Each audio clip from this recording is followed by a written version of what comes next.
Fala, filhotes! Essa aqui é a continuação de reprodução humana, tá? Sistema reprodutor masculino.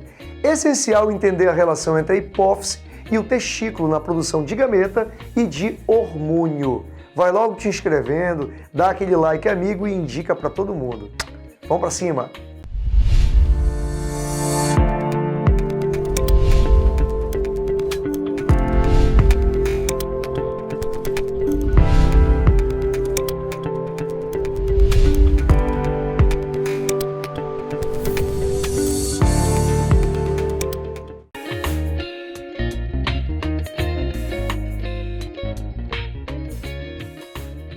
Muito bem, gente, fica ligado porque é uma aula fundamental para Enem, inclusive, tá? Vamos lá. Primeira parte importante, o reprodutor masculino, você vai dividir em 4 partes fundamentais. Me acompanha, tá? Primeiro, testículos. Segundo, os ductos ou canais genitais. Terceiro, as glândulas acessórias. E quarto, o pênis, que é o órgão de cópula. Bora ver isso aqui na imagem? Vamos lá. Primeiro eu tenho bem aqui o testículo, ó, que é a gônada masculina, né? Gônada, porque ele produz o gameta e o hormônio sexual masculino, testosterona, tá? Guarda esse nome gônada, bem? Aqui no testículo eu tenho esse novelo de vasos preso nele, chamado epidídimo, tá? A gente vai ver que no epidídimo é onde o gameta masculino vai amadurecer. Depois de maduro, o gameta masculino segue por este canal aqui, gente, ó. Este é o chamado canal deferente. E eu quero que você aprenda assim, ó. O canal deferente começa no epidídimo e termina quando chega nesta vesícula bem aqui, ó, chamada vesícula seminal. Diga assim, tá? Canal deferente do epidídimo até a vesícula seminal. Muito bem. Quando sai da vesícula seminal, o canal agora é chamado de canal ejaculador. Inclusive, ele passa por dentro da próstata. Olha bem aqui, ó. Ok? Então, quem sai da vesícula seminal e vai para dentro da próstata é o canal que, gente? Ejaculador. Fechado isso? Ao sair da próstata, o nome do canal passa a ser uretra. E aí ele percorre por dentro do pênis. Essa uretra vai ser o canal por onde vai sair a urina, quando o homem está urinando, né? E por onde vai sair o sêmen durante a ejaculação. Fechado? Então vamos lá. O trajeto do espermatozoide vai ser testículo, epidídimo, canal deferente. Aí eu chego na vesícula seminal. Da vesícula seminal sai o canal ejaculador, que passa por dentro da próstata. Ao sair da próstata, o canal é chamado de uretra e ele passa pelo interior do pênis. Tudo bem? Eu quero que você dê uma pausa agora no vídeo e treine essa parte anatômica para você continuar comigo, fechado? Outra coisa fundamental, vem cá. Bem aqui, ó, na base do pênis, tem uma glândula que vai ser fundamental na aula. Chamam glândulas bulbo-uretrais, ó, bulbo-uretrais, essa aqui, ó. Que também é chamada glândula de Cooper, tá? Mas a gente vai chamar de glândula bulbo-uretral, é o nome mais recorrente em prova de vestibular. Fechado? Muito bem, galera, não esquece de parar o vídeo, tá? E ir repetindo o que a gente está falando, porque é muita informação, né? Vamos para cima. Dá uma olhadinha para cá agora, gente. Vamos falar agora sobre o pênis. Dá uma olhadinha. O pênis é o órgão de cópula masculino, né? E é interessante que a gente conheça um detalhe sobre a anatomia dele. Olha só para cá. Se eu fizer um corte, né, no órgão, eu vou ter isso aqui, ó. Eu tenho essas estruturas que são rosadas bem aqui, ó. Bom, eles são chamados corpos cavernosos, tá? Eu tenho 2 maiores aqui e tenho um menor aqui embaixo, que é o que rodeia a uretra, ó. Ele fica ao redor da uretra. Aqui seria um pênis flácido e aqui o pênis quando está ereto. O que você percebe a diferença? Que os corpos cavernosos entumeceram, aumentaram de volume devido à quantidade de sangue. E, ó, gente, uma curiosidade. Os corpos cavernosos que ficam ao redor da uretra também são chamados de tecidos esponjosos. Então, cuidado com essa prova, tá? Tecido esponjoso é a mesma coisa que corpo cavernoso que fica ao redor da uretra. Fecharam? Então, ereção peniana está relacionada com encher de sangue os corpos cavernosos. O que é isso? Vamos para cá. Agora vamos dar uma olhada no ponto que é mais cobrado, né, na prova de reprodutor masculino, que é funcionamento dos testículos. Dá uma olhadinha para essa imagem aqui, ó. Isso aqui seria o testículo, né, fora daquele saco escrotal ou bolsa escrotal que envolve esse órgão. Tudo bem? Vamos começar. Primeiro ponto fundamental dos testículos é isso aqui, ó. Olhem todo mundo para esse ponto aqui na imagem. Isso aqui, filho, esses pequenos túbulos aqui, ó, são chamados túbulos seminíferos. São essas estruturas bem aqui, ó. Túbulos seminíferos. Essa imagem que você está vendo aqui embaixo seria um túbulo seminífero cortado, para nós olharmos dentro dele, tá? Então vamos lá. No túbulo seminífero eu vou ter células espermatogênicas, ou seja, células formadoras de gameta. Então toma nota disso, tá? A região do testículo que produz o gameta espermatozoide são os túbulos seminíferos. Tudo bem essa história? Tem mais ainda, vem cá. Essa produção de gameta que acontece no testículo é estimulada por dois hormônios. Dois, tá? O primeiro é o FSH, que vem da hipófise, que é uma glândula localizada na cabeça.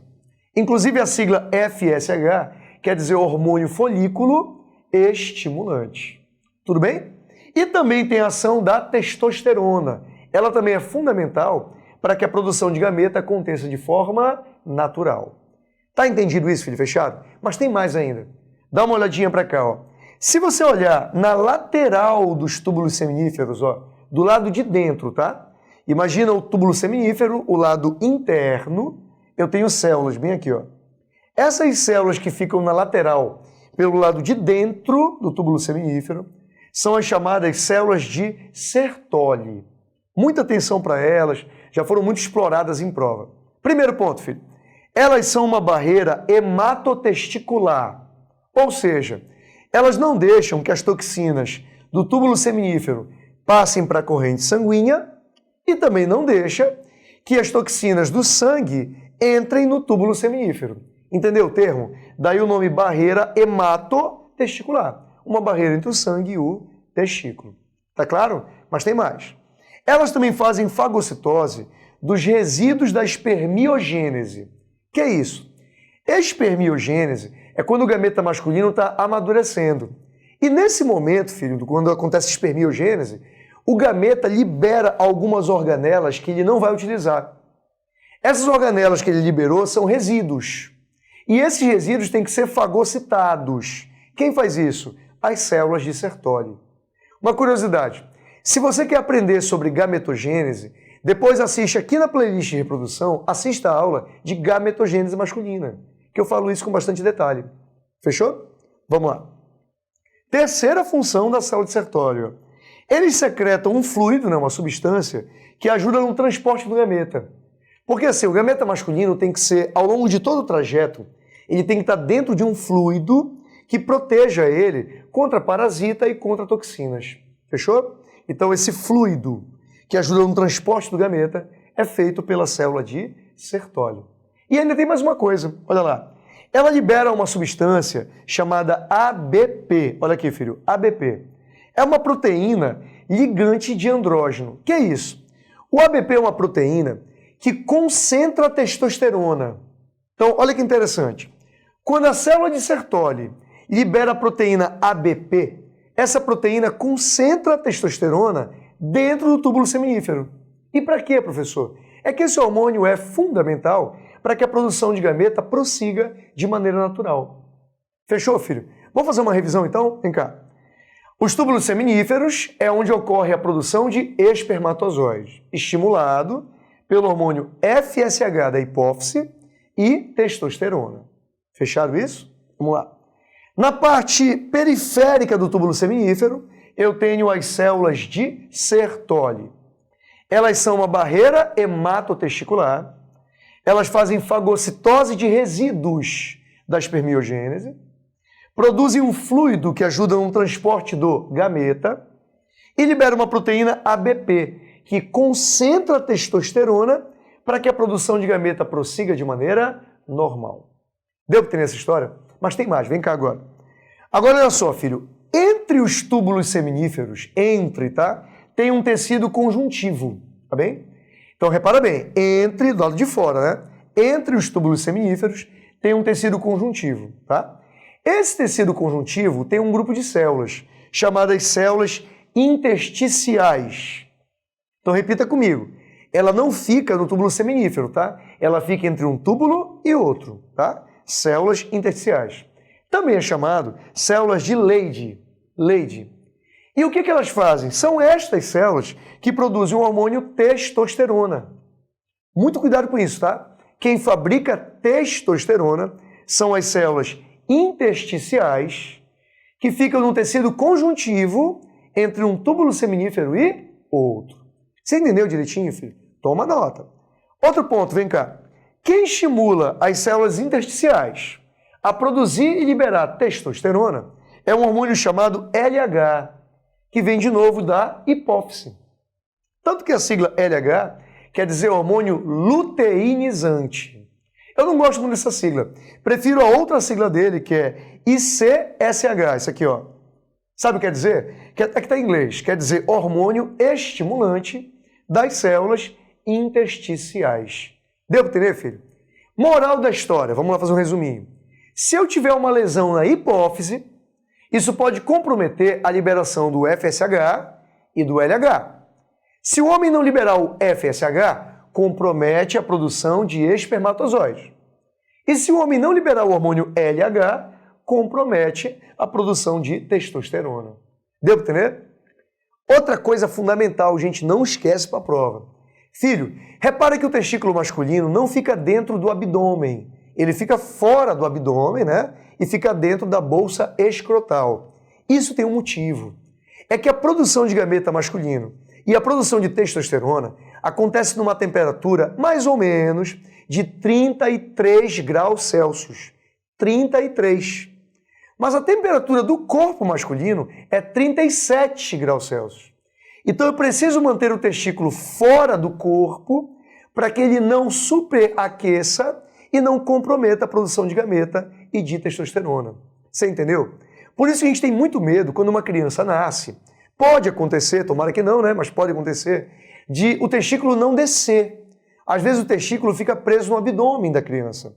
E o médico tem que intervir, tem que tirar o testículo do abdômen. Por quê? Porque ele pode superaquecer. Você entendeu? Ia comprometer tanto a produção de gameta como a produção de testosterona. É por isso também que não é interessante para os homens usar roupa, calça, por exemplo, muito justa, muito colada. Porque quanto mais próximo mantiver o testículo do corpo, maior a possibilidade de um superaquecimento. Gostou da dica? Fica ligado. Filhote, agora toma nota de um detalhe importante, tá? Depois que o nosso gameta é produzido nos túbulos seminíferos, o amadurecimento ocorre aqui, ó, nesse novelo de vaso chamado de epidídimo. Fechado isso? Vamos continuar. O ponto fundamental agora é o hormônio testosterona. Primeiro, lembra que eu te falei que ele é produzido nas células intersticiais. Lembra disso? Mas olha um detalhe, vem cá. Ele é produzido por ação de enzimas que vêm da mitocôndria e do retículo endoplasmático liso. Isso é para mostrar, filho, que organelas cooperam para a produção de hormônios, por exemplo. E sabe qual é a função da testosterona? Várias. As principais são diferenciação sexual durante o desenvolvimento embrionário. Que é isso? O bebê tem que diferenciar estruturas masculinas durante o seu desenvolvimento, né? Na gestação. Concorda comigo?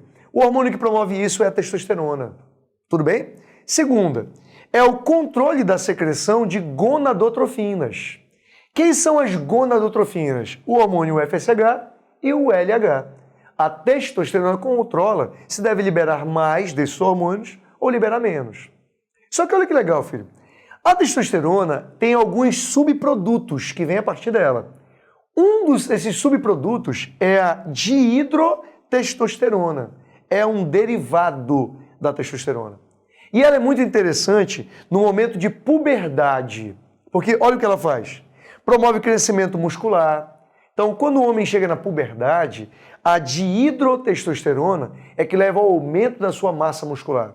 Segundo, distribuição dos pelos, que seria crescimento de pelo facial, pelo no peito, nas costas, nas pernas, o pelo pubiano. E o terceiro seria crescimento de cabelo. Então, o crescimento capilar no homem é dependente desse derivado da testosterona, chamado de hidrotestosterona. Tá claro isso? Vamos continuar. Dá uma olhadinha para cá agora, ó. O período de espermatogênese tem uma coisa curiosa, eu quero chamar a atenção de vocês para a prova, tá? Primeira informação, filho. Durante a gravidez, imagina que a mulher está gestante, né? E o bebezinho dela é um menino, ok? Tem um hormônio que a mãe vai transferir para a criança chamado HCG, HCG, que é produzido pela placenta, tá? Esse HCG, quando atravessa a placenta e vai para o bebê, estimula a atividade das células intersticiais. E aí essas células liberam quem? Testosterona.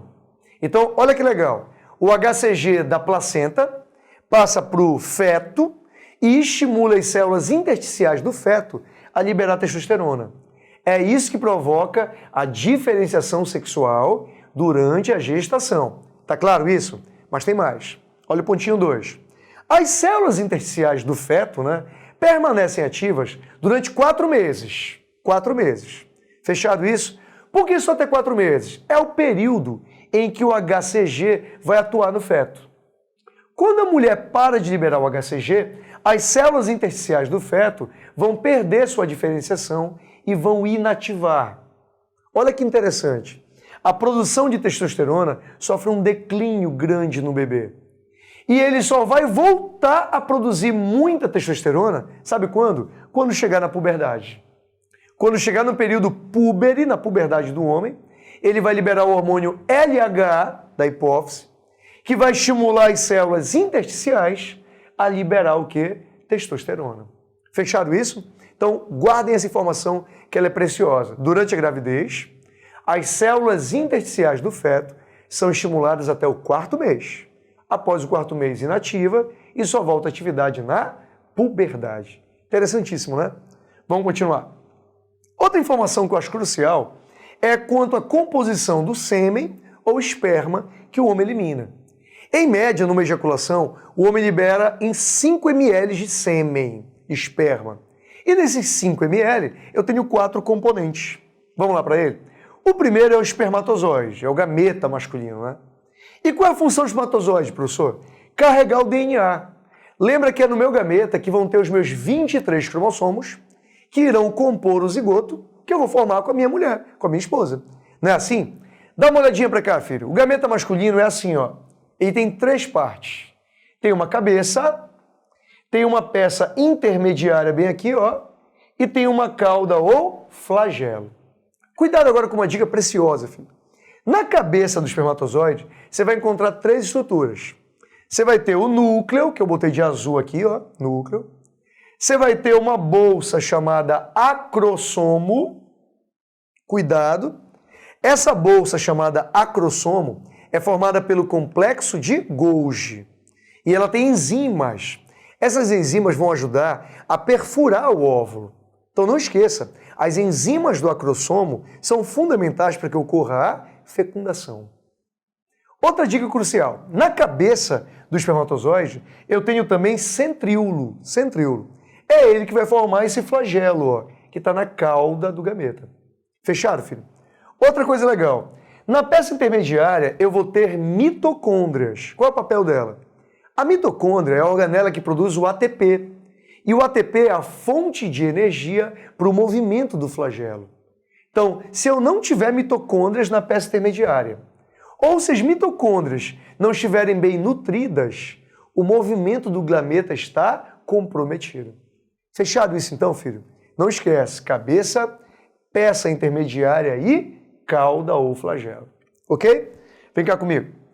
No sêmen, eu tenho também o líquido seminal. Ele é produzido pela vesícula seminal, tá? E esse líquido é uma secreção meio amarelada que tem um componente em grande quantidade, que é a frutose. A frutose não é um carboidrato? Olha que interessante. A frutose é usada como energia pela mitocôndria. A mitocôndria consome a frutose e usa para produzir ATP. E esse ATP vai dar o quê? Motilidade para o gameta. Então você pode afirmar numa prova que o líquido seminal faz a nutrição e dá motilidade para o gameta masculino. Fechou, filho? Vem cá. O terceiro componente é o líquido prostático, que é produzido pela próstata. A finalidade dele é muito curiosa. Fica ligado. A vagina da mulher é naturalmente muito ácida. Por quê? É uma proteção que ela desenvolveu para afastar micro-organismos que poderiam causar doenças. Então a vagina é ácida. Mas se o espermatozoide cair em meio ácido, poderia acontecer destruição dos cromossomos. Então, o líquido prostático é lançado na vagina e tem o papel de diminuir a acidez vaginal, para que o espermatozoide possa passar sem ser lesionado. Muito interessante, né? Olha o próximo, filho. O quarto componente é o líquido bulbo-uretral. Esse líquido é produzido pelas glândulas bulbo-uretrais e ele tem uma finalidade grande. Ele é um lubrificante. Ele lubrifica a uretra para que o espermatozoide atravesse a uretra sofrendo o menos de lesão possível. Ele é um líquido lubrificante. Agora, olha só. Muita gente me pergunta se esse líquido bulbo-uretral ele poderia engravidar uma mulher. E a resposta é sim, mas deixa eu explicar isso direito. É que nós homens liberamos o líquido bulbo-uretral 2 vezes. Uma antes da ejaculação e a outra durante a ejaculação. Esse líquido ele é translúcido e muito pegajoso. Então, quando ele passa pela uretra, ele sai removendo células mortas, por exemplo, parasitas. Ele vai dando uma limpada na uretra. Imagina que o homem teve uma relação antes desta que ele está tendo, com a namorada dele, com a noiva, com a esposa. Ele teve uma relação antes. E nessas relações ficam espermatozoides na uretra. Quando o líquido bulbo-uretral passa pela uretra, ele acaba carregando esses espermatozoides para onde? Para a vagina. A chance de uma gravidez é muito alta? Não, não é muito alta, mas ela existe. Então, o coito interrompido, que é a prática do sexo e retirar o pênis na hora da ejaculação, não é indicado por 2 motivos. Primeiro, ele não te protege contra DST. E segundo, ele não é eficaz para evitar uma gravidez indesejável. Você entendeu? Fica ligado. E aí, galera, me fala, anotou direitinho? Tá fazendo exercício? Pintou alguma dúvida? Coloca pra gente aqui nos comentários que a aula continua, tá? Tirando aquela dúvida, né? Sempre necessário. Procura a gente pelo Instagram também, tá? Renaque Almeida, que lá fica até mais fácil tirar alguma dúvida que apareça. Não esquece de se inscrever no canal e indicar para todo mundo. Beijo!